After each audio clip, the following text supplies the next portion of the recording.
Councilman Zimmerman, sit down.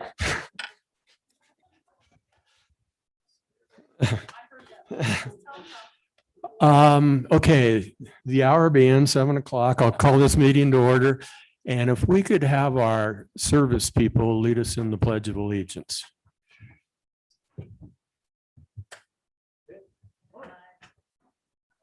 Allegiance to the flag of the United States of America and to the republic for which it stands, one nation, under God, indivisible, with liberty and justice for all. Thank you.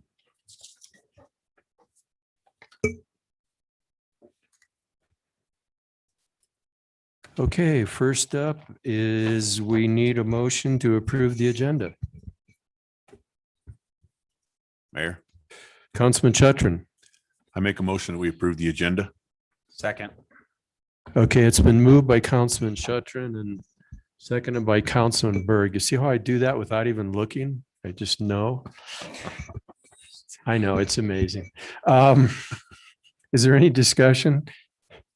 Hearing none, all in favor of the motion signify by saying aye.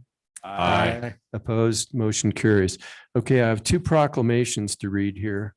The first one is 307 First. So here goes. Whereas the city of Green River is committed to supporting the success and strength of our local and state economy and encourages the efforts of our local business owners. Whereas local businesses are the backbone of our economy and are an integral to the growth and longevity of our community. Whereas the strength of local business is dependent on the support of the community. Whereas buy-in from locally owned businesses not only supports the employees of that business, the money spent locally is used to hire other support businesses such as suppliers, auto and equipment dealers, and contractors. And whereas all these factors together create what's called a multiplier effect, meaning that each dollar spent in a local store brings as much as $3.50 into the local economy. And whereas supporting local business supports critical infrastructure within our communities through the generation of sales tax revenue, making our Wyoming communities a great place to live, work, and play. Now, therefore, be it resolved that I, Mayor Pete Rust, declare June 20th, 2021 to be 307 First Month and encourage everyone to live, love, and buy Wyoming.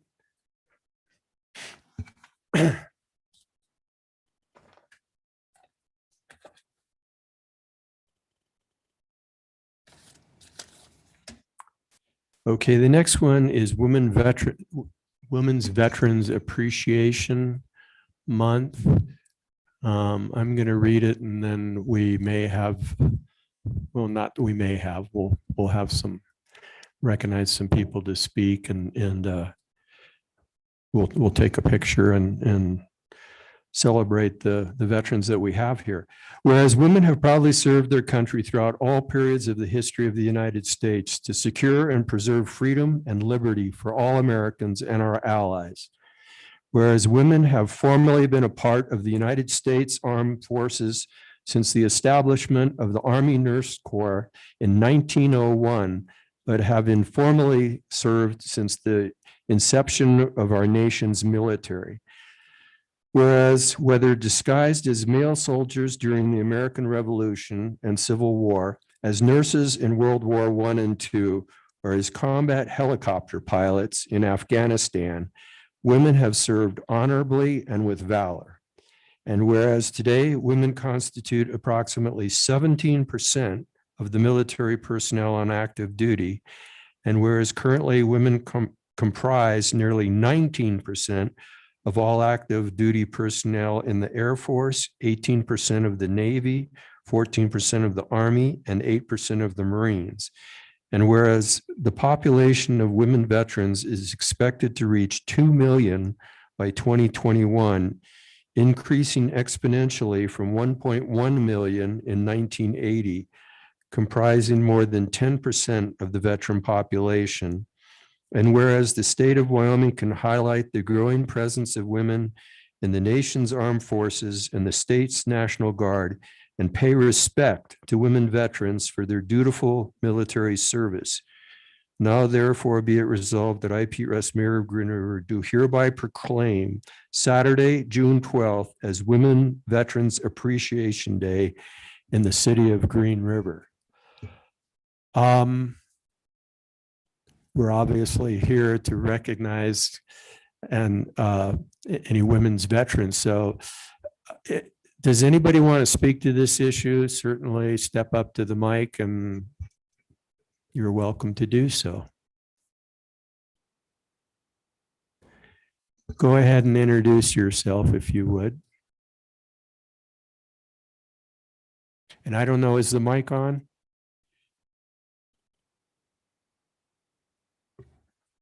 It is now. I'm a little short, but There you go.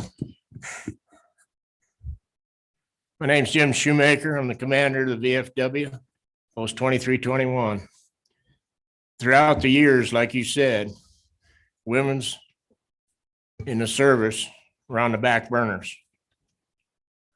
And now more and more are in the military. I was in the Army, but in Vietnam, we really didn't have them. We had nurses. But I tell you what, I would not pass by a battle buddy standing right here next to me or over my head, because they can do things that normal men can cower about.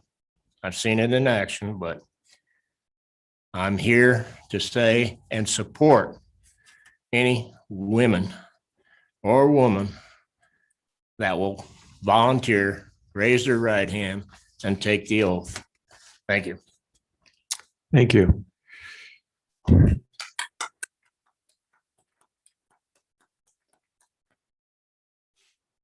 Hello, everybody. I didn't prepare a speech, but I do have some things to say. I'm Tom Nemick. I'm commander of Tom Whitmore Post 28 of the American Legion here in Green River. I served 1984 to 2006. So a little different era. And I can say that I served in the Navy. And as you mentioned, there's 18% of naval forces are women. My first supervisor was a woman. I served with many, many female leaders that were exceptional. So all I really have to say is thank you, everybody, for your service.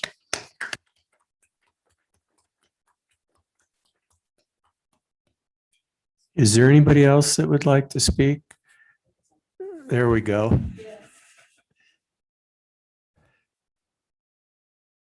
Good evening, folks. My name is Susan Donsorow. I'm the president of the American Legion Auxiliary Unit 28.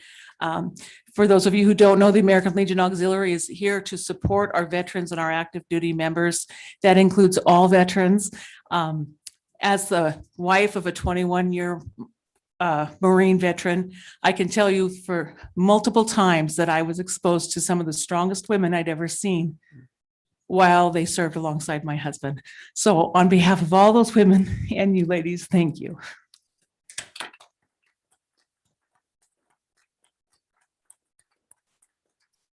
Okay, let me see the hands of the women that are here that are veterans. Wow. All right. And we're not going to make you guys come up to the mic and speak, but we would like you to come up and we're going to have a picture taken. So we would like everybody to come up, all the ladies that are veterans. Let's have the ladies first and then we'll have the whole group, okay? Is that? Okay. Council, let's go down there.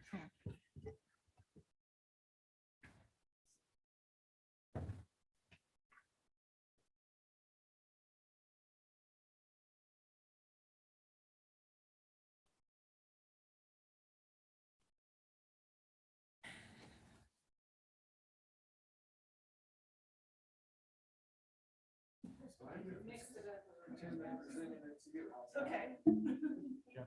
Yeah. Like that way. I can't see you.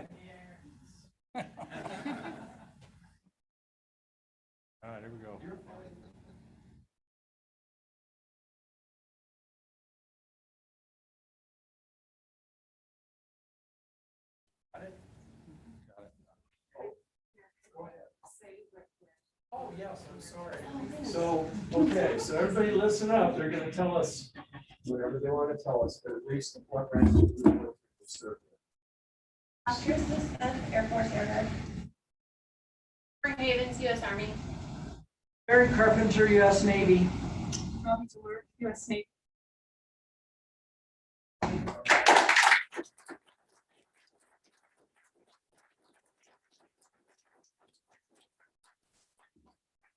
You guys, the rest of you, come on up here. Guys.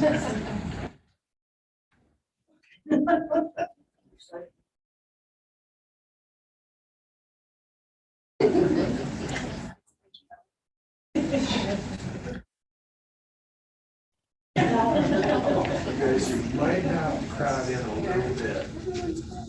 They're all moving back. We've only got a few tall people. You don't have widescreen.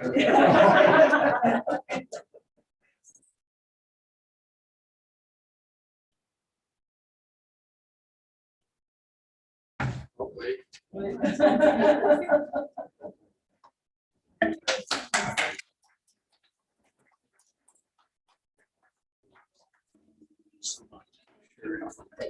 I would think somebody said.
Now, we're going to have one more short presentation and then I'm going to take a break, okay? Because I'll bet you guys don't want to sit through the whole council meeting. I know especially the budget part. Right, Mr. Finance Director? Yeah. Okay. So we have a presentation on wild horses at the Green River Chamber of Commerce by Janet Hartford. So I think this cowgirl has something to say. Well, thank you for having me tonight. I appreciate the time and I won't take very long. Steve told me I only have 5 minutes. So hopefully I can give this to you in a short time. I just wanted to give you an update on the 2 Mustangs. They're located up at the visitor center. They're doing really well. They're very nice, very sweet, kind horses. And they're very quiet. They're not disturbed by anything. If you go up there and watch them, they're curious. They look at everybody that comes around the area. There's 2 of them there. They're both mares. I'm not sure how I work this. Oh, go back. So both the mares, I've been working with the BLM since January.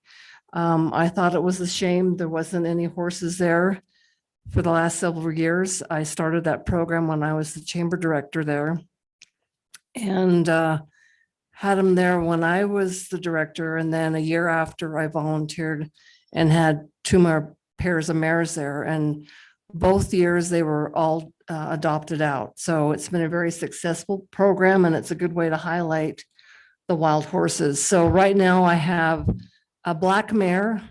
She's 4 years old and she's from Green Mountain, and a brown mare, 3 years old, from Stewart Creek. Both are halter started and gentle, and they were gathered in 2018. So the the black mare was gathered as a long yearling is what they call them. And the little brown horse, on her papers, they call her a chestnut, but she looks brown to me. If you go up there and see her, she's a real pretty chocolate brown color.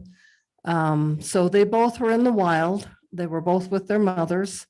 And so they came in and they went to the Rock Springs holding facility.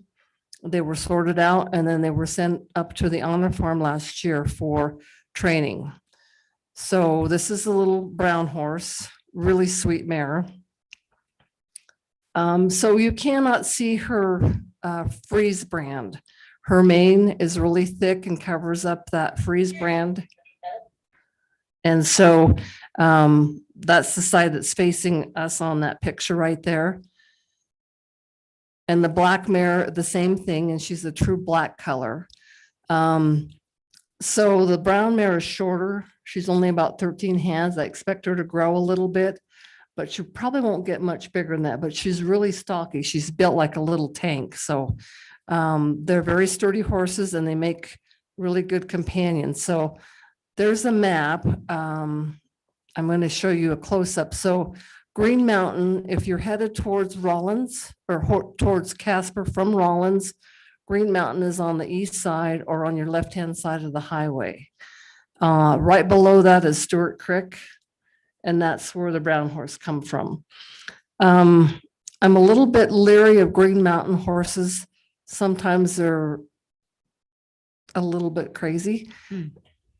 But this mare is really nice, and I've seen other mares come out of there that have turned out very nice. So I'm very positive about this horse. I'm there every morning from 8:30 till 9, sometimes a little earlier, and at night from either 4 to 5, sometimes later.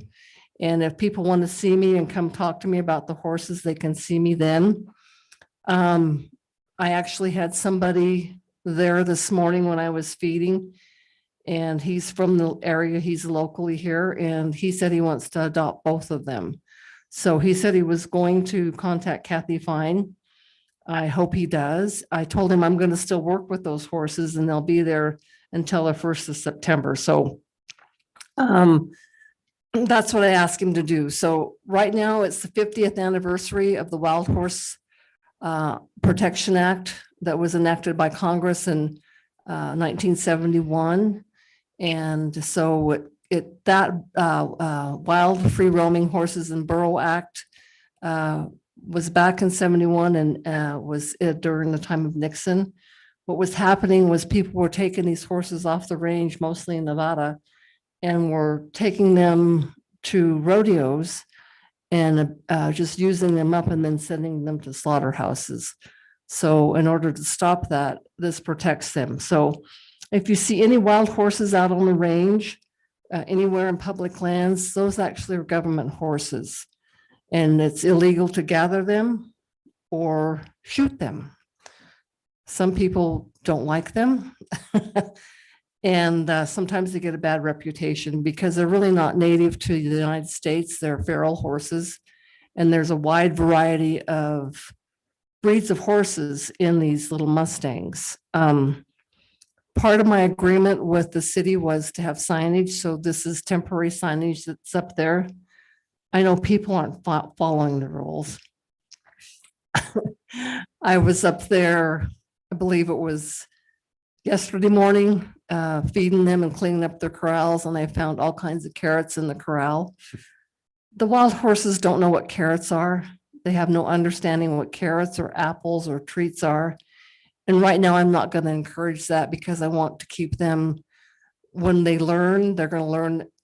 They act on pressure and release. So when you give them pressure and they learn and release, then they know they learn not by treats. Because once you start giving them treats, then they're kind of a big dog and you don't want a 1,000-pound dog in your lap.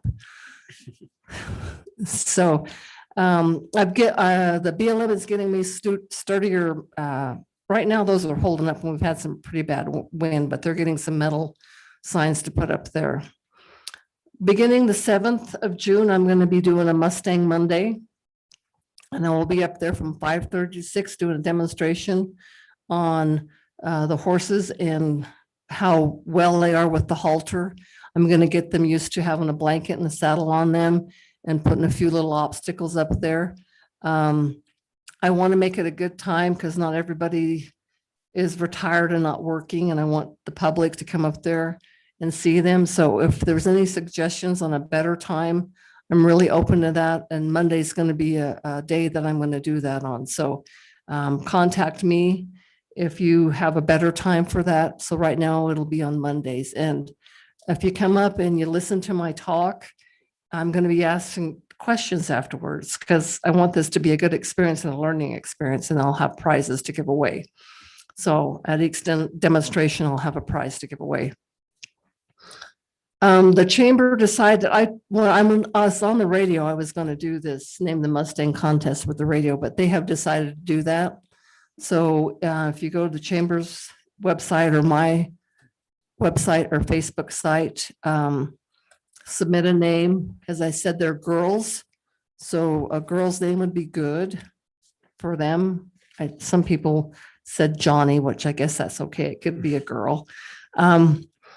So let us know. They're going to choose a name on the first part of July. And I also have some prizes from the BLM I'll be giving away. I also want to let people know I'm going to donate getting their DNA tested. Texas A&M has an equine program that they test the DNA of these horses. My little mare that I have, I've had her for 17 years, came from Salt Wells. She has in her DNA, her first marker is a miniature horse, an Akela Teke, which is a rare breed of horse from Tunisia, which is by Turkey. And her third marker is Icelandic pony. So her build and the way she carries herself is like that Akela Teke. So when I got her, she was gray. She's now almost white. So she's really what's called a flea bitten gray right now. She's 22 years old. I really want to thank the BLM for helping me find these two mares and going and getting them from the Honor Farm. Jake Benson and Kathy Fine and the other people at the Rock Springs office were really instrumental. Like I say, I worked with them beginning in January to find me some horses that we could have here and that were going to be nice and kind horses and not be a little bit wild.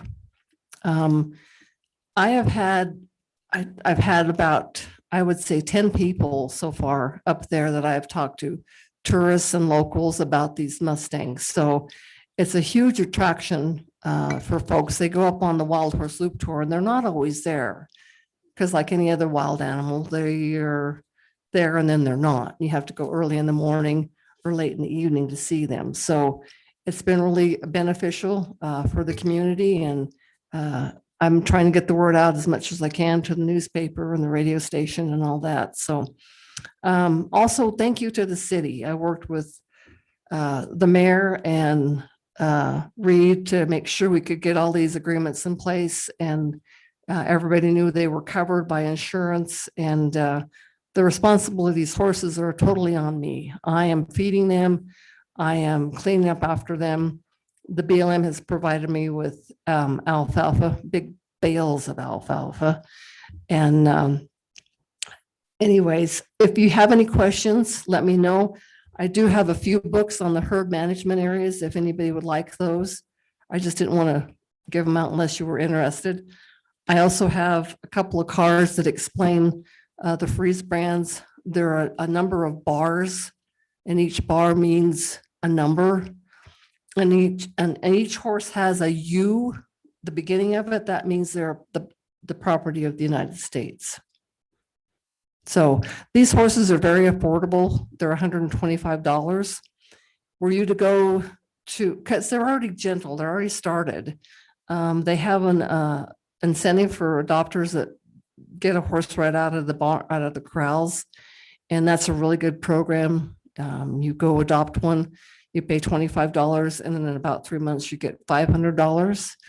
And then after you get another $500. So It's to encourage people to adopt these horses. There's a lot of wild horses, way too many out on the range and way too many in long-term holding facilities.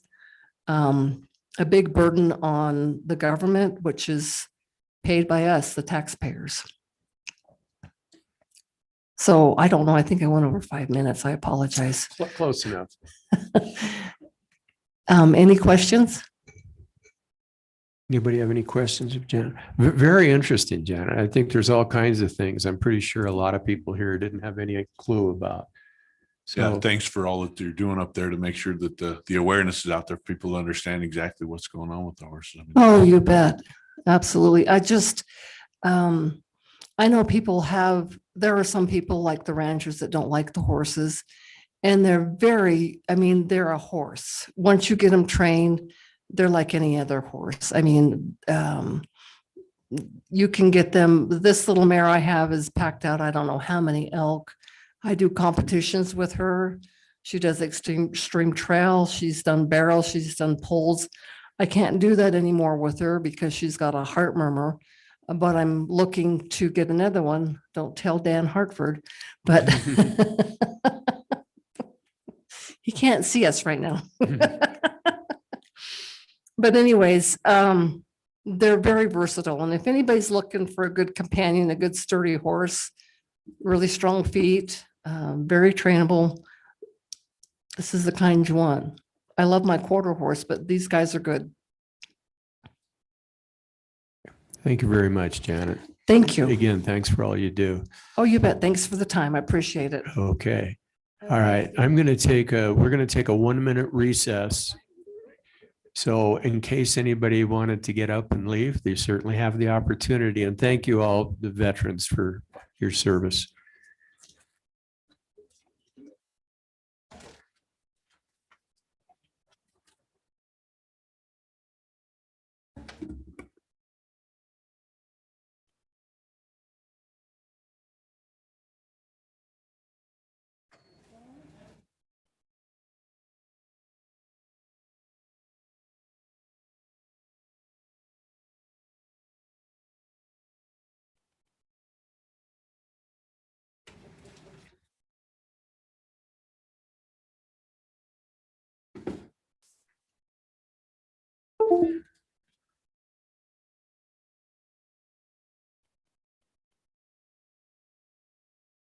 Hey,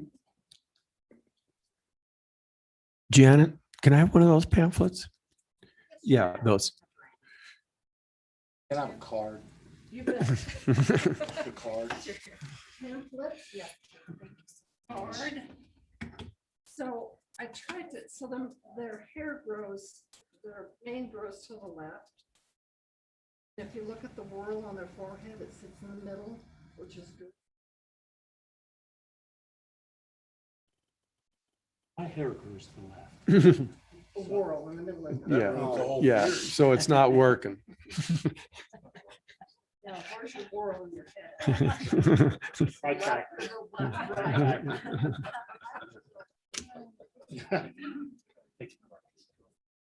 Thank you. I'm good. All right, you bet. Thanks, you guys. I appreciate it. Okay, Janet. Appreciate your help getting them up there. N- Yeah.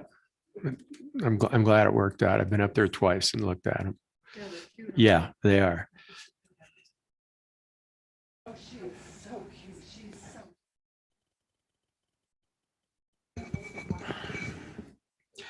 Okay, moving on presentations. Item B, fiscal year 2022 budget. Chris? Mayor and council, Reed kind of gave me this opportunity tonight to present the budget. A few changes from the one we presented to you at the last workshop, but all in all, not too many, just the things that we told you we were going to do in that. Everyone got a much more detailed copy than I'm going to go over tonight. If they have any questions in their email today, it does take me a couple of weeks to get those finalized numbers in and that. So we are at a balanced budget, so that's a great thing. There's some pluses and some minuses to the budget in general, but that happens every year. We're looking, sales tax number came in today. Pete tracked that down pretty quickly for us. The mayor, I'm sorry. No, it's fine. And the trend, it's better than trend, and you'll see that in one of the graphs. But I'd like to see that continue, and hopefully that does. It's a good sign for us. So it's better in our last two. And if we were on trend a lot, this one would have been low. So that's good. And we'll see that here in a minute. Budget highlights and priorities. I'm not going to go through this whole list. This is the exact same slide you guys saw about 3 weeks ago. So overall, we've tried to hold as much as we can, keep everything together. We've done not quite a hiring freeze, but some early retirement packages, and as some people have left, filled and reevaluated positions. We've tried to continue with some cost of living adjustments and that our employees haven't seen for several years, at least a little something for them. As you guys can see, gas prices seem to keep going up. And I think we're going to see the economy in general that continue on next year's cost of living is going to be, unless something swings drastically differently, some major changes, especially take, for instance, I don't know if all of you read about the latest hack that they say meat prices are going to go up from the latest ransomware process into a major meat packer. That's all unfortunate, but that's all going to continue to drive those things. So overall, I think the cost of our dollar next year is going to be a little lower than we even anticipated on top of that. But I'm hoping things open back up and free that back up and bring those out for us. And again, we've tried to stick with the priorities, try to keep all of our services to citizens, try not to cut back as much as possible. If they are things that were underutilized or not utilized as much, and try to keep the majority of our big services and our ones that people have deemed very important to us going, especially youth programs and things like that. Hate to admit it, but Councilman Kilpack's favorite graph is here tonight again, and he decided to step out on us. But you can see that last number, that blue line, is where the number popped up a little bit for us, so that's good. The red line is where if we were following our 6-month averaging, so that it looks a lot better than it is, but it's still a good sign, and I hope to continue to see that trend. Gary and I always have an argument that one number is not a trend, but I'm going to be optimistic and say it is tonight. So. This is the other graph that we were talking about. You can see the bottom line, the blue line shifts drastically up, which is great. That's where we wanted to see it. The purple line is where we anticipated it to be. So you can see that that's different. When we've been following anticipation, almost everywhere except July and August of last year. And so that's a good trend for me to see, and hopefully it continues. I've got to remember this is March's sales tax collections. There should be a little bump because some quarterly payers and stuff like that. But this is about when we started seeing a little bit of opening come up in that. So we're hoping that trend continues, or at least levels off for us in that number, of that range. Got to remember the sales tax number was only 738,000. So, I mean, it's still below what we budgeted, but it is still a good number for us. I mean, we were expecting to see that number in around the 700 to 680 to 700 where I expected to see that number this month. So I was pleasantly surprised that it's didn't stay on trend. So I'm hoping it's not an anomaly, and we're going to keep that adage. Overall, as the email said, the biggest things that we're looking at that's hurting our budget this year is we're taking some losses last year and this year. Just our operating expenses are higher than our operating revenues, and that's just all there is to it. And it's been that way for the last 2 years, and it's starting to catch up with us. As Reed commented last time at the budget meeting, we can only do that so long. We can only keep dipping into reserves. And we've been lucky enough to have some reserves through some smart management, through some one-time fundings and a few other things that have helped us out. But we're kind of getting to the end of those ploys.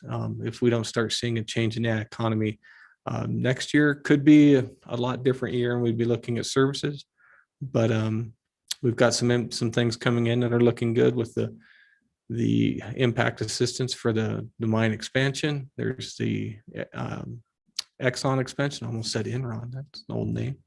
And then we're looking at the Jenner new mine and that. So there's some things looking up, proposing to bring some stuff into the economy. Those are all good things. The new mine probably won't be here in the next fiscal year, but that's 2 years down the road. So those are all good things to keep building on. It's nice not to have everything thrown into 1 year and hit a quick boom and then hit a bust the next year later. So it's good to see things going on the next 1 to 3 year horizons, which is really good to see. So this is the exact same slide that you guys had last time. This is our sales tax overview, and it's really a little bit more detail about what I just talked about.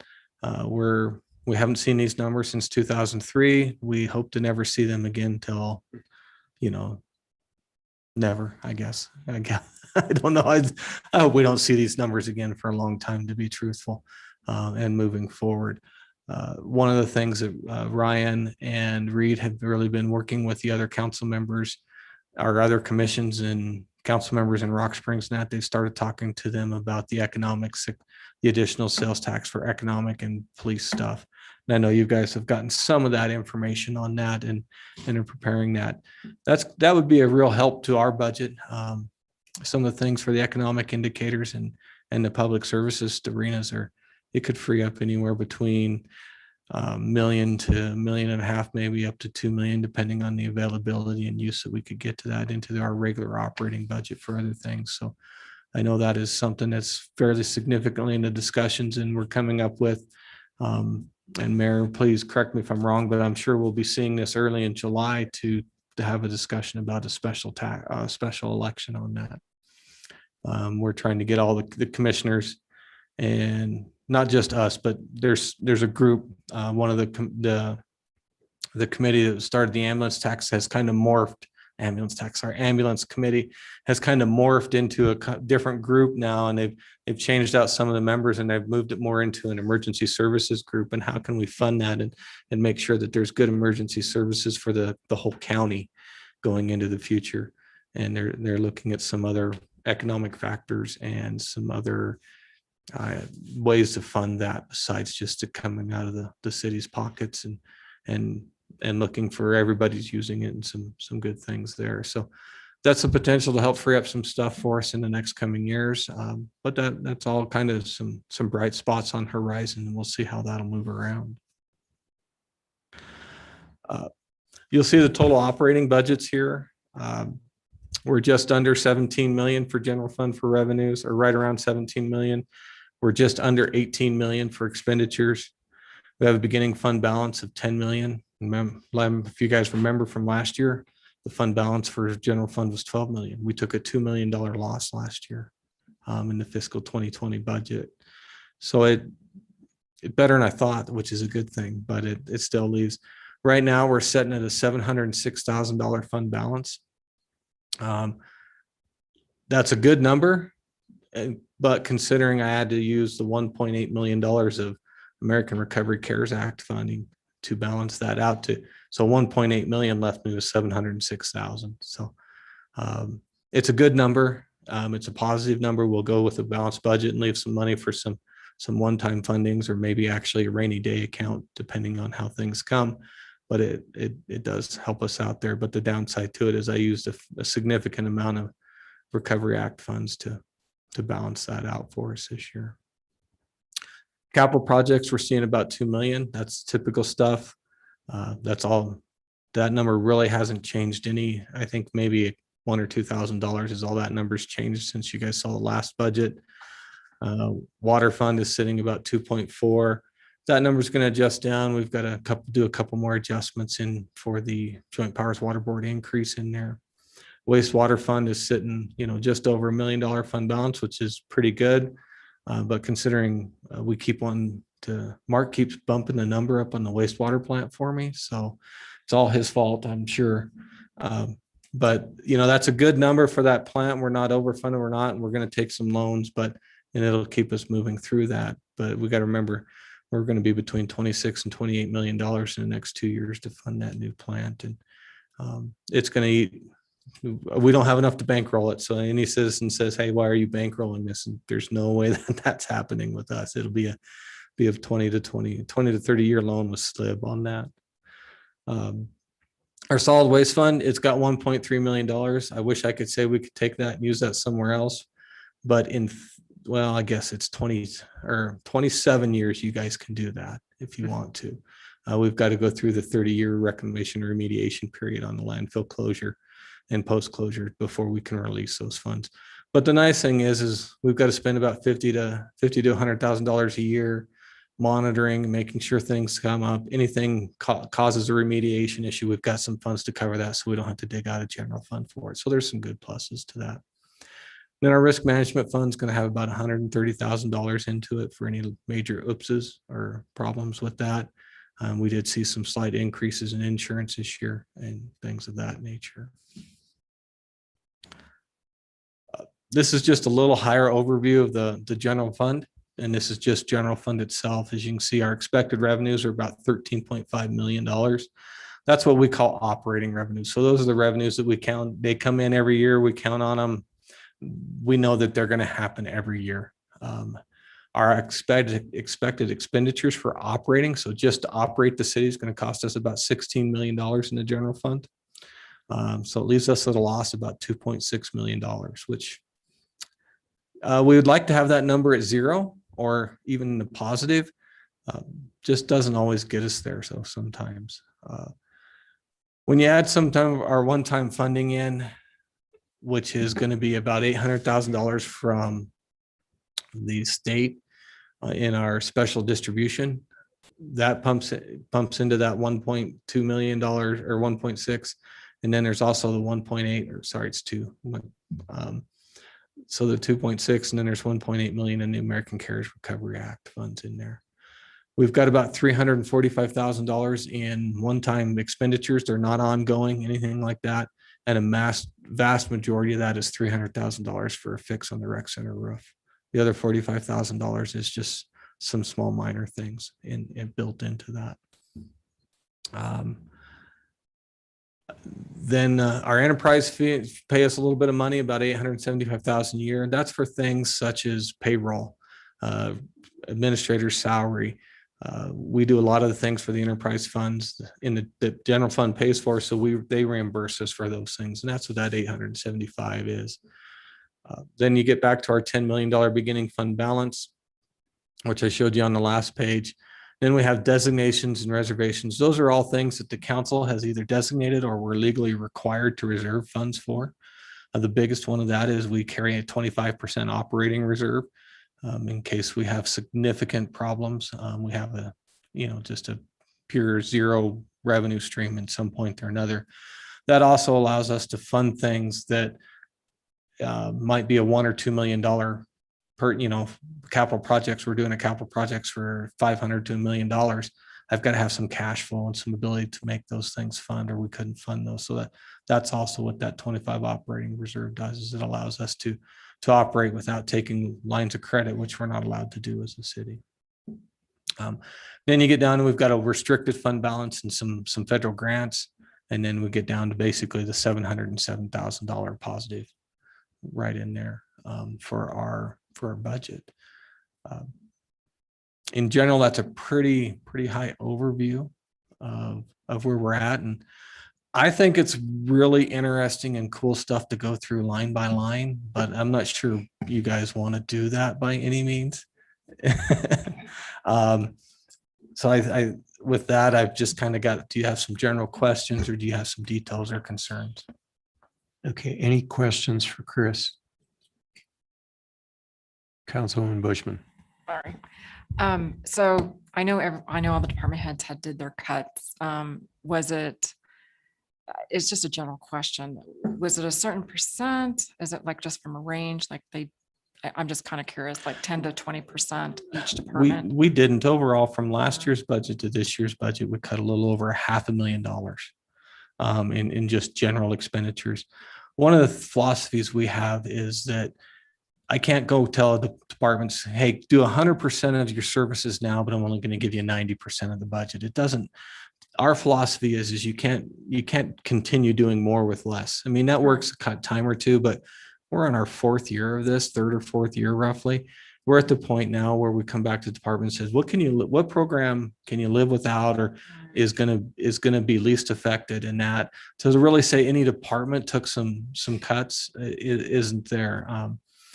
I can speak for my department, because one of my employees was an early retiree program.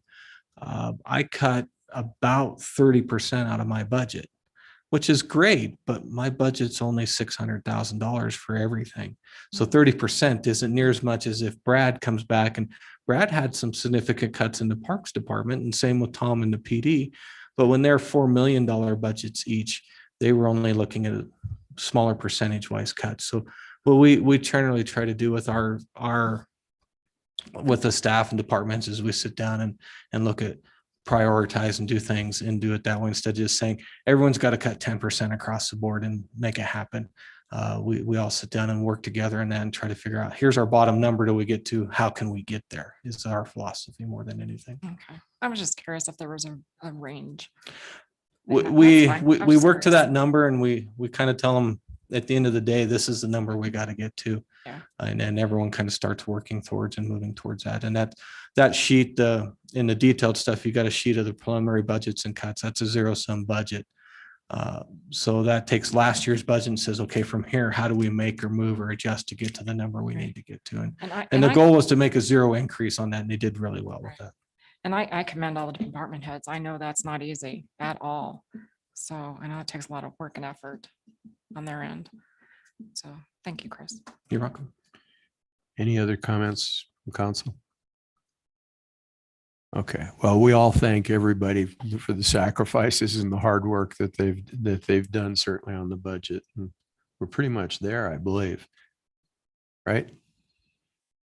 That is the budget I plan on proposing, with a few tweaks to water and wastewater funds. Just I forgot to adjust the revenues for the rate increases we're going to have for them. And then I forgot to change the rate increase we're being given by the Joint Powers Water Board in the water. So general fund, that's the number I plan on giving you guys, but got a couple little tweaks in enterprise funds. All right, good. Thank you, Chris. So moving on, citizen requests and other communications, and unless I don't see anybody, we're going to move on. Item 7, board and committee appointments. Appointment of Dick Bless Jr. to the Historic Preservation Committee. Dick has volunteered to serve on the Historic Preservation Committee. He has special skills in writing and historical research. Do we have a motion? Mayor, Councilwoman Bushman. I move to confirm the mayor's appointment of Dick Bless Jr. to the Historic Preservation Commission effective June 1st, 2021. Second. Okay, it's been moved by Councilman Bushman, seconded by Councilman Zimmerman. Is there any discussion? Seeing none, all in favor of the motion signify by saying aye. Aye. Opposed? It's unanimous. Council action items. A, consideration to approve an agreement with the Wyoming Department of Agriculture. The Wyoming Emergency Insect Management Program opened the 2021 grant application period, and the Parks and Recreation Department submitted an application and have been awarded $5,000. Brad? Mayor and Council, Brad Rainey, Parks and Recreation Director. I think you covered it, Mayor, but a few meetings ago, you gave me permission to apply for a grant with the Department of Agriculture to help with our mosquito program. And we received the grant of $5,000. And we just need to allow the mayor to sign the agreement. And we'll get to work on our program. Maybe it won't be so bad this year with no water. So, we'll see. Yeah, see, there's a silver lining in every. Okay, anybody have any questions for Brad? I think it's pretty self-explanatory. Okay, we'll entertain a motion. Yeah, Mayor, George? I move we I move we approve the 2021 WEIMP grant agreement with the Wyoming Department of Agriculture in the amount of $5,000. Second. Okay, it's been moved by Councilman Joe, seconded by Councilman Berg. Any further discussion? Seeing none, all in favor of the motion signify by saying aye. Aye. Opposed, motion carries. Again, it's unanimous. Item B, consideration of an agreement with Rocky Mountain Power. The proposed water treatment plant replacement facility to be located adjacent to the existing plant will require an upgraded electrical service to be provided by Rocky Mountain Power. The attached general service contract defines the terms for the long-term electrical service. Mark?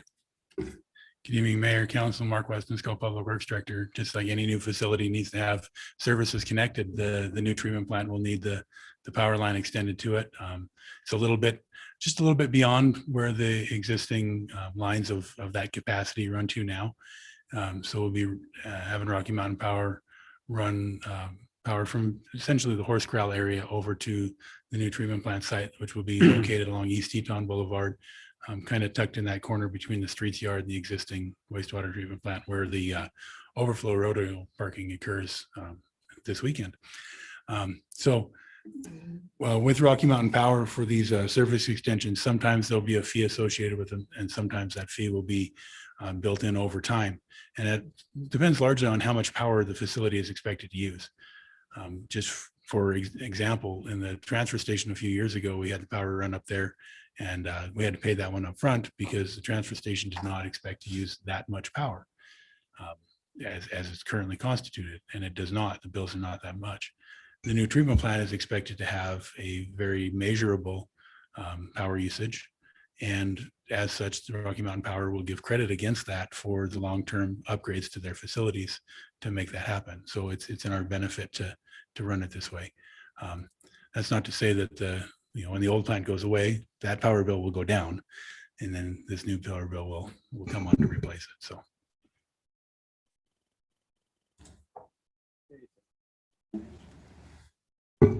Thank you for the explanation, Mark. Does anybody have any questions of Mark? Okay, let's have a motion. Mayor, Councilman Zimmerman.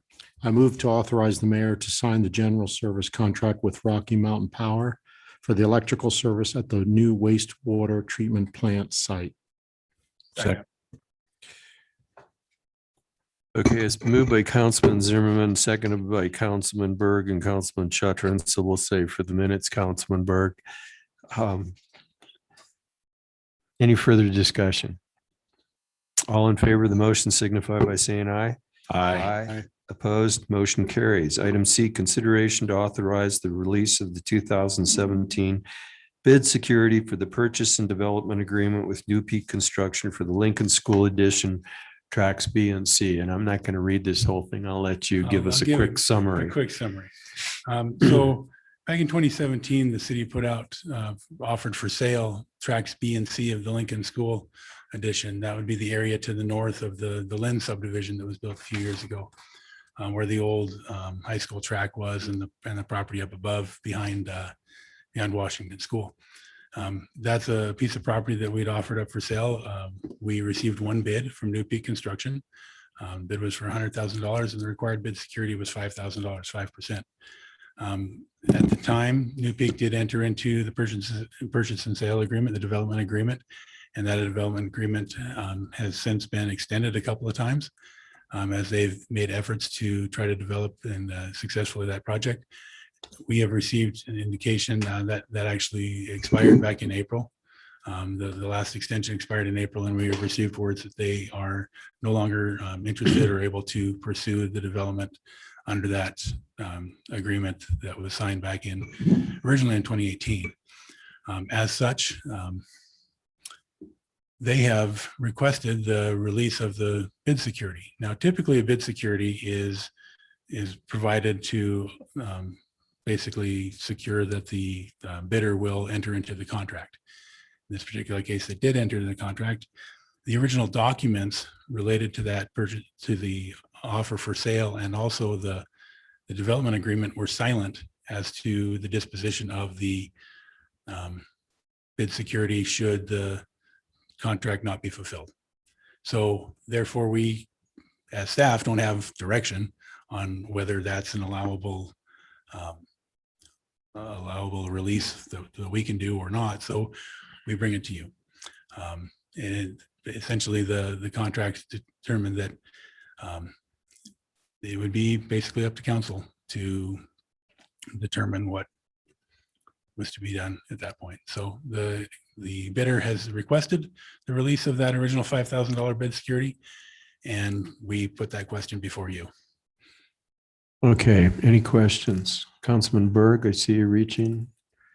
Mark, the couple extensions that we had approved over the last few years on that, were there any costs associated with that?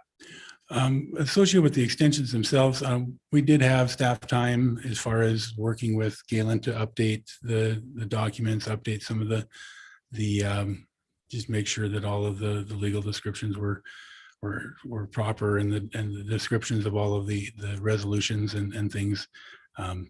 As far as material costs, not significant that I could document, but we did have staff time involved in reworking things on that basis. Thank you. Mark, what about costs for relisting the property? As far as relisting, we don't use a real estate agent. What we'll do is we'll post a public notice in the newspaper to put out the document again and receive public bids. When that, that's the next item that we can talk about further, but that's essentially how we dispose of things. We put it out for public bid. So again, staff time involved in the preparation of those documents, and some advertising dollars, but not commissions or anything like that. But in essence, the 5% was pretty much earnest money for. That's one way to look at it. Chris might have another comment on that. Anytime you place something out for a sealed bid process, statutory requirements require you to take a 5% bid on that bid bond to ensure that the person doing the bid willfully and understands that the forfeiture of the bid, if they don't honor it, goes through. And so that it is a statutory requirement to pull a 5% bond on that. But it's not typical that the 5% is returned.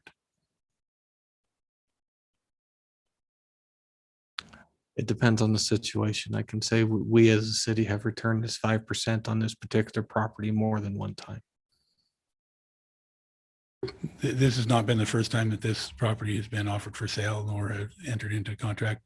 There was one back in 14 that was offered for sale, actually A, B, and C all together, that was not successfully completed. And so this is a property that we've been looking at for some time and working with different developers over. There is interest. We do get calls on it. We have folks that seem to be interested in bidding on it again. So but at this point we have received the request and we bring that to you. Councilwoman Bushman. So in our conversation about the penalty clause, you mentioned that it's at a certain percent, and when you say the 5% bid, so that's one question, is that penalty clause of undevelopment per year? And if also for the ones that had previously, when we gave back the bid bond, what was that time? What was that lapse of time as well? Because this is 3-4 years of undevelopment time. The 5% is just a statutory requirement. It's not necessarily a penalty clause. Okay, so that's at our discretion. Yeah, yes and 25% no. per So the year. statute requires us, anytime a bid submitted, the statute requires us to have the bid bond. It becomes the discretion of the council on if they want to penalize or not.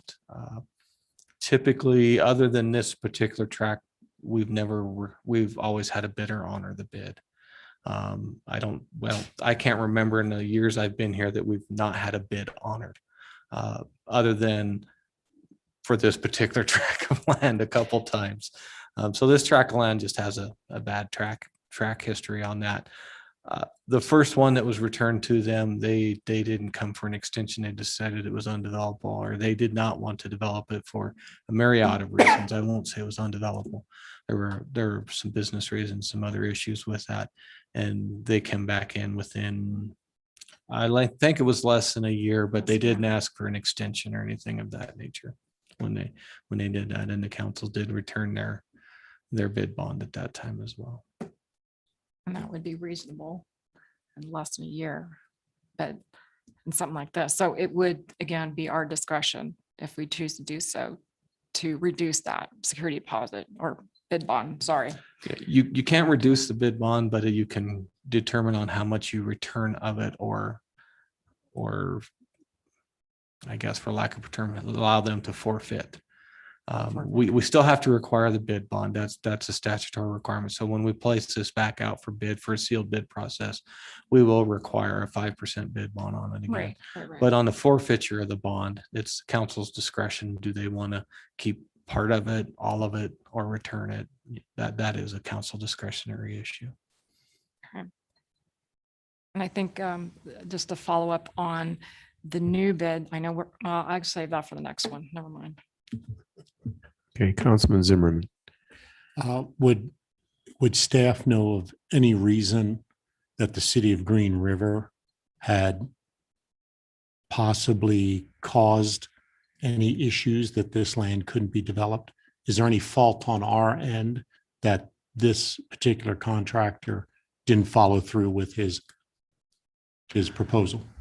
I would say nothing that wasn't disclosed in the bid documents. All right, thank you. Okay, any other questions, council? Okay, we'll entertain a motion. Mayor, Councilman Byrd. I move to authorize staff to release the 2017 bid security for the sale of Lincoln School Edition tracks B and C to New Peak Construction Company. Okay, we have a motion. Do we have a second? I'll second it. Okay, we have a motion by Councilman Berg, seconded by Councilman Jost. Is there any further discussion? Yeah. Yes. Go ahead. Go ahead. First, Councilman ahead Berg first. first. Let Sherry go ahead. Okay. Okay. I guess because, and it's going to go back to having the two extensions, we've lost the time of having someone else maybe develop that land or putting it out. I believe there should be a penalty and we should not give them back the full 5,000 is my opinion. Okay, Councilman Berg. And I feel, we have in the past released the full amount back, but there are circumstances that are different in this case. And I don't want to set a precedence that the next person that bids on it can think, oh, council will give me three or four extensions. And then if I decide not to do something with it, I can just give it back. So I'm kind of along the lines of Sherry, at least cover the cost if staff can come up with a dollar amount that it costs the city over this period of time. That's kind of my opinion. Yeah. Okay. And I'm just going to jump in. I agree. I think that, it's been identified staff time, public notice, whatever those things, those are quantifiable costs. I think that they should be deducted. Simple as that. I wouldn't give any of it back. Say that again, Councilman Chetry. Wouldn't give any of it back. Okay, Councilman Zimmerman. In a simplistic view, which one of us up here on the docket here would put money down on a car or a house and then back out of it? Which one of us would go to that dealer or that person and ask for that money to hold that vehicle or that house for us? I mean, I'm sort of surprised that it was requested to have that money back. I would think that would be a no-brainer, that would be forfeited. So I'm with Mike. I just believe that's forfeited, especially after two extensions, like Sherry said. So that's just my feeling also. And I want to say this, all of us think the world of Gary Kilpack and his family. I mean, I work with Joe. He builds in the county and I inspect his houses and stuff. Think the world of these people, but I'm just in this situation. We're to watch over the city's funds and what we do, and we're put in by the constituents to make these kind of decisions. And I think the world of the kill packs, but I just, in this situation, I don't see how we're justified to give that money back when it's been held so long. Thank you, Mr. Mayor. Okay, well, any other comments from council? Go ahead, George. I guess my thought was, going back in history from when I was here before, where the fire department sits right now, a church owned that property at one time. And for some reason, they lost their congregation, whatever happened, I don't know. But they wanted the deal was when they bought the property, if they didn't build, city got the money and the property. Well, they didn't build, they come back and ask for their money, and we decided to give it to them. And it caused like a big flurry of work, especially for Bussard. I mean, there was a lot of stuff. It was a long agreement. And he finally said, I don't think if we went to court, he thought we'd lose. So I don't know. I kind of got the feeling just in the consistency of what we've done in the past in my mind, that probably wouldn't hurt just to give it back and start over. So that's what I'm thinking. Okay, anybody else finally? Councilman Berg. I just think at some point we have to break the precedent. We have to change that. Stops here. Mayor, and from contract driven, if it's not stated in the contract itself and from the get-go, that's why I was trying to find the statute or the ordinance that has that penalty clause in there. We may have to give back the 5,000, but for the new bid, we can add that clause in there. If Galen, could you, I don't know, maybe you have any opinion on this in terms of where we're at, in terms of any way that we have to go or not go, or don't have to go? It's somewhat unclear. Mark gave a good explanation of it. It's called bid bond. In the call for bids, there isn't forfeiture language in the call for bids. There isn't forfeiture language in the development agreement. It just says if they don't file a final plat by the specified date, then the council can reconsider the contract. So there isn't definitive forfeiture language. Obviously, a bid bond implies that you're putting down security for the performance, of the project that you bid on. And so what a court would ultimately decide, I don't know. That's what you guys are talking about now is, how it ought to be determined. But I think the council has the discretion to do as they wish, and then anybody else can do as they wish too, and we'll see where it turns out. Okay. Anybody else? So I'm just going to state mine again because everybody else has stated their opinion twice almost. I don't think without the forfeiture clause, I don't think that puts us in a good position.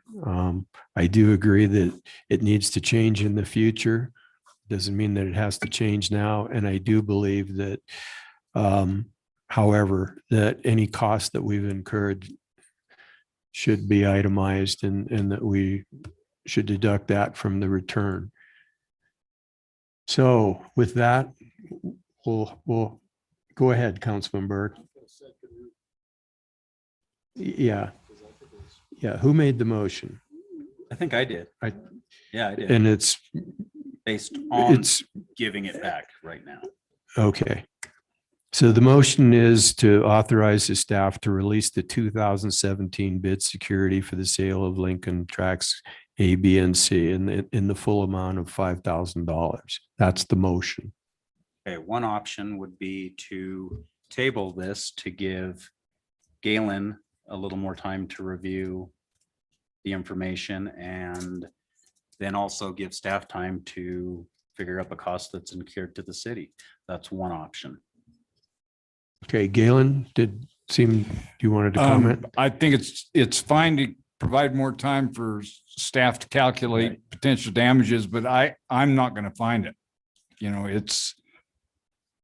it's something that hasn't been before the Wyoming Supreme Court. And so a district court is going to look at the language and the attendant circumstances and the intent of the parties and, you know, all of those sorts of things, and would come to a conclusion relative to that. I just can't assure you that you can absolutely keep it and they can't do anything about it. I can't tell you that. Okay, so I think what we need to do is we either need to vote on the motion, or somebody can make an amended motion to return it, to table it, and have the staff determine the costs that the city has incurred. So I'm going to ask if somebody wants to make an amended motion.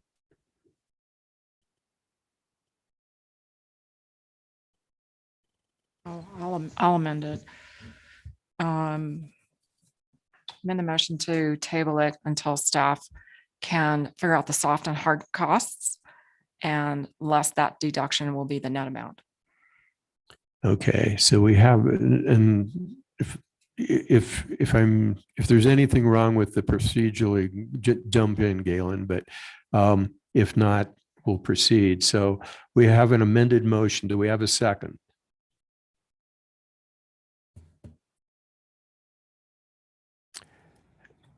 Do we have a second?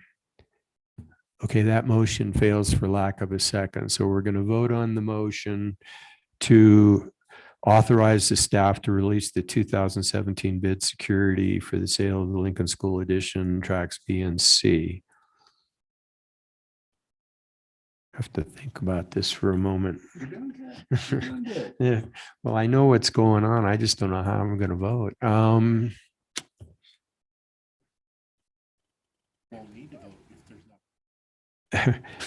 But I vote on every motion. So all in favor of the motion to authorize the staff to release the 2017 bid security for the sale of the Lincoln property, say aye. Any opposed, say nay. Nay. It's 1, 2, 3, 4, 5 to 1. I believe. Is that correct? Okay. All right. Item D, consideration to authorize the invitation for bid for the sale of the municipal property Lincoln School Edition Track B and C. I think this is pretty self-explanatory, but go ahead, Mark.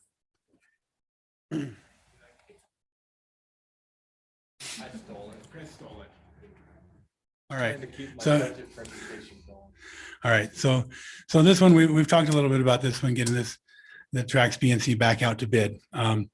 And we want to give you our current thinking on that as we've been contemplating through all of the discussions we've been having about B and C. Just a little bit of history. The tracks B and C are about 8.75 acres total. There was an appraisal done in 2017 prior to the previous offering for bid, and it was appraised at $100,000.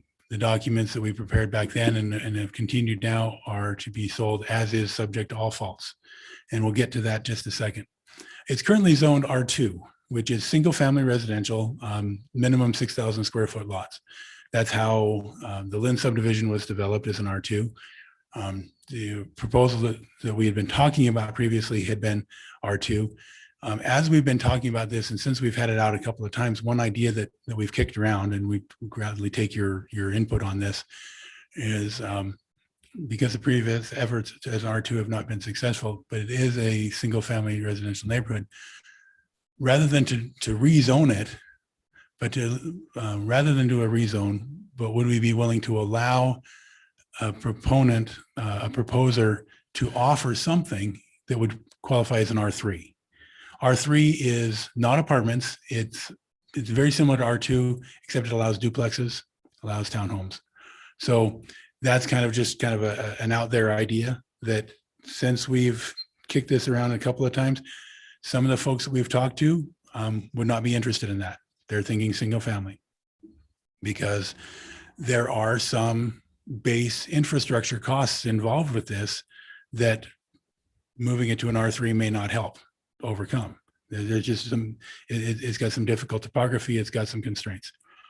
One of the elements that was a big discussion in the previous sale back in 2017 was how much of the site would be left as a park for future open, or to continue to be open space for a future park. And the offering would require the submitters to propose a conceptual layout. They wouldn't necessarily be bound to that, but they'd have to give us their ideas of what they were proposing to do with it. Single family, where would they put the park? How would it be configured? How would they have access? Things like that. And that the property would not be transferred until the final plat is approved. Now, our subdivision process does have, do I need to point one direction or the other? Okay. Our subdivision process includes multi-steps. First would be a sketch plat, which is basically the idea, similar to what their conceptual design will be, much of a sketch plat. But to get that in right away, then it would be a preliminary. Once that sketch plat has gotten feedback from the Planning and Zoning Commission and from staff and from the utilities that would be providing services to it, to prepare a preliminary plat. Once the preliminary plat is approved, they're authorized to prepare a final plat. That final plat actually shows how the lots will be. And our subdivision process allows them to record that prior to the construction of the improvements, with the improvements to be done within 2 years. That is a kind of a remnant of our booms back in the Trona booms.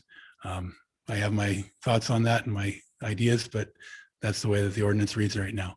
The final plat requires a financial guarantee that those improvements will be done in that 24 months, and with the bond required for the completion thereof. In this particular case, and what we did in the previous one, was that the building permits could not be issued until the subdivision improvements were complete. That is more consistent with because the improvements have to be done before the houses can be done. There's some peculiarities in our ordinance about getting things in during a boom, but that's what we decided it would need to be done for this one, and we would propose to continue that on another round. The bid process would be that we would advertise it for 3 consecutive weeks. We can begin as early as you say. The target now would be July 8th, but if we wanted to delay that for whatever reason, we could certainly do that.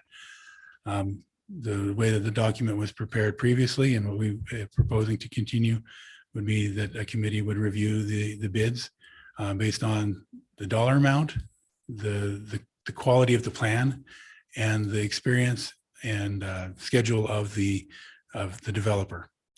What do they bring to the table as being able to finish the job? The one that we did in 2017, we had 1 bid. We're optimistic that we would get more than 1 bid now, given the market and the housing market the way that it is right now, and some of the things we're seeing in the county out there, lying out there with the mines and such. We'd like to think that this is a good time to try to start development in Green River, and we're seeing we're getting inquiries about subdivisions throughout town, not just this area. That the best qualified would be selected for discussion, for agreement discussions, and the agreement be reached with a development agreement. The question came up about securities, and through this whole conversation about the bid security, we have already incorporated draft language that would define forfeiture of the bid security, and also relative to completion dates, rather than open-ended extensions on extensions, to define 1 performance period and 1 extension. That's what we're proposing. Well, again, we'll take feedback. That's okay. But we're proposing the 12-month performance period with a 1-time 6-month extension. Some of the subdivision work is best done at certain times of the year. So as far as getting things lined up and ready for construction seasons and such, to give some flexibility there. The site itself, this go around, I'm not proposing to show any kind of conceptual plan or idealized plan, but we do want to identify some of the constraints on the site. Some of the constraints that you see there, the orange line that kind of wraps around the top, that's the fiber line. There are fiber markers out there. We don't necessarily have an easement shown for that, but we think we know what it is. And we think it's the AT&T line that crosses, goes cross country on Whiteout right away. And we think they just dipped around us to get around Castle Rock. So that's what we're thinking that line is, and the markers are there. The blue line across the top half there is a drainage course. It does exist. That does catch water off of basically that whole hillside and diverts it, sends it where it goes. That will need to be preserved. Some proposals have shown discussion about extending or taking access off of West 5th North. That's challenging. There's some topography there related to the school property, the school playground. So where you take access under the site off of 7th West is a consideration. One of the things we discovered in the last one is we did not think that they would get 30 lots. Anything having over 30 lots would require a second access, according to the fire code. So if you're looking at trying, if your lot yield is getting you up to that 30 and over, does it make sense for you to have to put in a second access for fire access? So all of those things are conversations that occurred during the development and through the process of the 2017 endeavor. And we want to identify those things on this document, let any potential bidder know these are issues. We also want to have a pre-bid meeting and let them know, get out there and walk it, and let them see it, let them touch it. And then the last thing we want to point out to them is along the southern edge there's a red line. As part of the Lynn subdivision in the Tract A development, there we have discovered a surveying discrepancy through the construction of that. And one of the proposed solution to address that surveying discrepancy is to yield 5.5 feet from the southern boundary of Tract B to the lots on the northern side of Lynn Court to help those folks out. When that retaining wall was built in back, the upper tier was actually built on Tract B. So to grant that to those folks so that they can own their own retaining walls and deal with that discrepancy there. So we would want to make sure that that's very clear. We are working with the surveyor on that, and we'll be bringing items on that one actually to you in the next few weeks for that resolution. So anyway, that's kind of what we're seeing on this property. If you have questions, if you have suggestions, I will gladly take them. Any questions? No suggestions? No, I'm just kidding. Councilman Zimmerman? I like the idea of going to the R3. It gives flexibility to whoever's looking to develop it. So I do for purposes. I do have one question though. You said that it was appraised in 2017.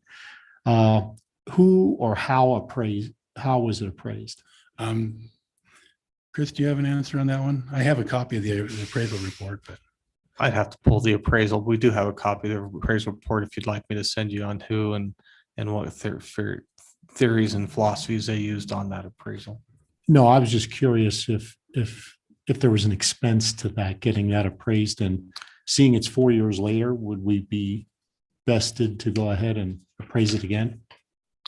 It doesn't hurt. I don't know that I'm not a real estate person, but I'm going to say I wouldn't think the dollar amount for that land would materially change. It will change, and I would guess that it would probably go up considering the current market, but I don't know if it would materially change. But the appraisal would probably be somewhere between the $5,000 to $8,000 mark for a new one. Thank you. and that would take some amount of time to conduct. And I agree with Chris. I don't think it would go down. I think given the current market, I think we'd probably see it either the same or slightly higher. And with that, I mean, really the establishment there is, it is what the market will bear. And in a competitive bidding situation, hopefully we have more than one bid and we can see what the market will bear. Anyone else? I kind of think I mean, you don't necessarily have to get an appraisal to get an idea of if it's going to be higher than 5,000 to 8,000, therefore you're going to have, does it make sense or not? I mean, you can talk to lots of realtors and they're going to tell you, hey, I'm seeing property that's this much elevated or not. So I think it's something that definitely should be explored without necessarily having an appraisal. But I'm not sure that has to be done before we can decide whether to ask for a bid. But I think it should be looked into. What do you guys think? Okay. Okay. And just the only comment I have, and it's not up there anymore, but just being a zoning person for 11 years, it's zoned R2, which is single family, and you can see the plat. I wouldn't have any objection personally, and especially if I lived there, to multifamily, which is really what it is. I don't care whether it's called a duplex or a townhouse. That's multifamily. That's not single family. For the lower portion that's adjacent to the single family homes, single family lots, if you lived in those, and that's what the zoning next to you was single family. That's why you have zoning, so that you know what the uses are around you. Doesn't mean it can't change. It can, but I think it's all I'm pointing out is I think it's a different proposition for that lower parcel than from the upper parcel. And in either case, you can always build some sort of a buffer, and that is typically what you would do. You'd have a bunch of trees or whatever and separate, the two different zones. So again, that's not something that needs to be decided here. That's something that the Planning and Zoning Commission can determine, or we can definitely initiate the changes ourselves. That's what Mark's bringing up. Yeah, And we can do that. We don't necessarily have to pursue a rezone. Right. In fact, I don't think that all of the folks that we've talked to us about doing this, some are not interested in that. And again, the upper parcel, because it's flanked by a playground and by an interstate and on the side a mountain, it would be more appropriate for a higher density development. The lower parcel, because it's completely flanked by single family residences, is more appropriate for single family residences. That's what zoning is all about. Just my comment. Does anybody have any questions or comments for Mark? Okay, there's a suggested motion. I'll entertain a motion. Mayor, Councilman Shuttrin. I move to authorize the staff to advertise the invitation for the bid for sale of the Lincoln School Addition Tracks B and C. Second. Okay, it's been moved and seconded. Is there any further discussion? Seeing none, all in favor of the motion signify by saying aye. Aye. Opposed, motion carries. I do think you should explore, without having an appraisal, what realtors think is what they're seeing the value is. And I also think we'll deal with the zoning when the time comes. We'll see what is proposed. Okay. If someone proposes a good quality neighborhood that includes a small area of duplexes or something like that, if it's a good quality neighborhood, we'll take a look at that. But if it's but that we don't know what they're going to propose. Does it open the door for more competition? Yeah, we will take a look at it if it comes up. That's for sure. Okay, thank you, Mark. Okay, if I'm not mistaken, which I'm not, I'll entertain a motion to approve the consent agenda. Mayor. Councilman Zimmerman. So moved. Okay. Second. Okay, it's been moved by Councilman Zimmerman, seconded by Councilman Shuttrin. All in favor of the motion signify by saying aye. Aye. Aye. Opposed? Motion carries unanimously. Mr. Acting City Administrator, Chris. Reed had about 15 to 30 things you wanted me to go through tonight, and I think you heard enough of me tonight. So Steve Core put a really nice update from the department heads today, just for that for you. And other than that, that's all I have for tonight, unless you have questions of me. Anybody have any questions of Chris? All right, thank you, Chris. Galen?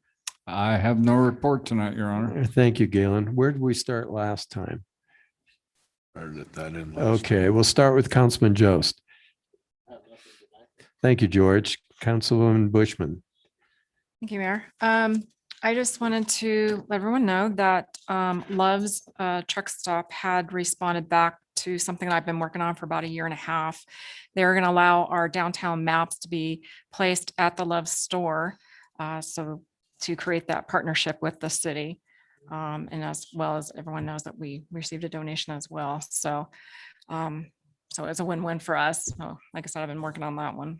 And then I just wanted to mention also the Memorial Day ceremony. Thank you, Chief Tom Jarvie, for his speech. I was actually moved when you were mentioning the one part about these people did something and they sacrificed their life and not sitting in front of a computer.